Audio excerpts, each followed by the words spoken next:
For those of you who are not familiar, the start date and end date of Ramadan changes from year to year. The Islamic calendar is a little bit different from the Gregorian calendar. In 2025, Ramadan is basically the entire month of March, but it used to be over the summer. Some of you may know I'm a musician. I've done quite a bit of touring, and so there was a period of years where I would frequently be touring during the summer, during Ramadan.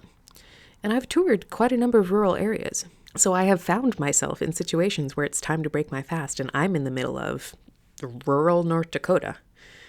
For those of you who don't know, usually the first thing that you do to break your fast in Ramadan is to eat a date, the fruit, and water. There's this one time on tour where I found myself in the middle of rural North Dakota having to figure out how to break my fast just with what was available at a gas station. And I made the decision that the thing that was closest to breaking my fast with a date and water was Twizzlers. I mean, it's wrinkly, it's fruit flavored. Hypothetically, the legal definition of fruit here is a little squishy. So yeah, my North Dakota gas station iftar was Twizzlers and water. The most interesting thing, though, is that I later learned that the very first mosque built in the USA is in rural North Dakota. That's right.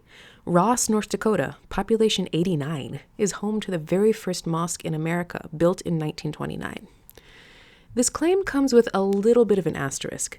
Muslims have been in America for a long time, much longer than 1929. Most were people from West Africa brought to the U.S. as slaves, or people from the territories of the Ottoman Empire who immigrated. However, these early Muslim communities generally did not have their own mosques. They congregated in buildings that also had other uses or prayed outside. Ross, North Dakota was definitely not the first place in the U.S. where Muslims congregated for Friday prayers, but the first building to be constructed, new, with the express purpose of being a mosque, was indeed in Ross, North Dakota.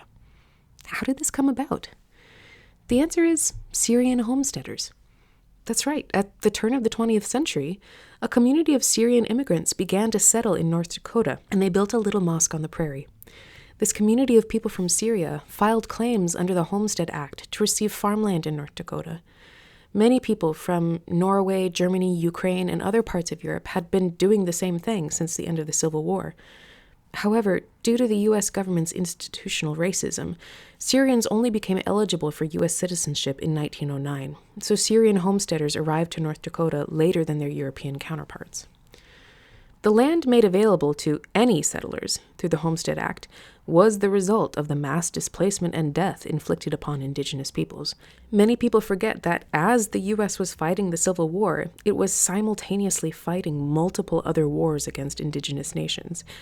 As the U.S. government claimed victory over the Southern Confederacy, it also claimed victory over vast territories of indigenous land. The federal government passed the Homestead Act in 1862.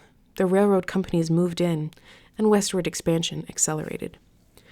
The Syrian community in North Dakota were a relatively late addition to this westward expansion, and one that has largely been forgotten.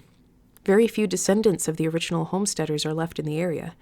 The current Muslim population of North Dakota is estimated to be 540 people, or 0.1% of the state's population.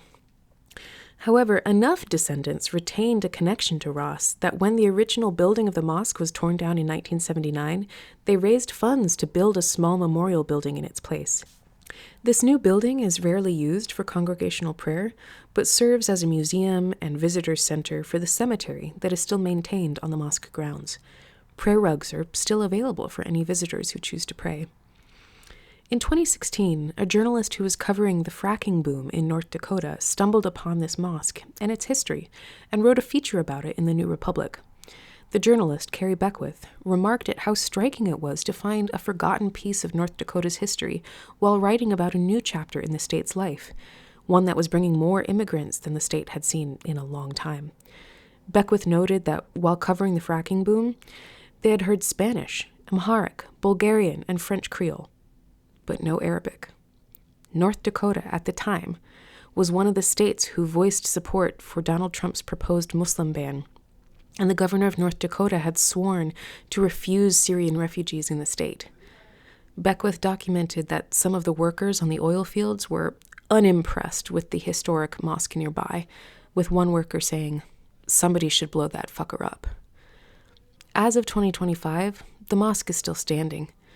Google reviews from visitors are overwhelmingly positive, from Muslims and non-Muslims alike, who are touched and delighted to find such an unexpected landmark, learn about its history, and take some time for prayer or reflection. I hope it is still standing the next time I find myself in North Dakota during Ramadan. For me, it is a reminder of how disconnected most of us are from the history of the land where we live, and how much of that history is rural. To me, this little mosque in Ross, North Dakota, is a reminder that rural America can be such a signpost, pointing to things past, things present, and things yet to come, for those who are willing to notice.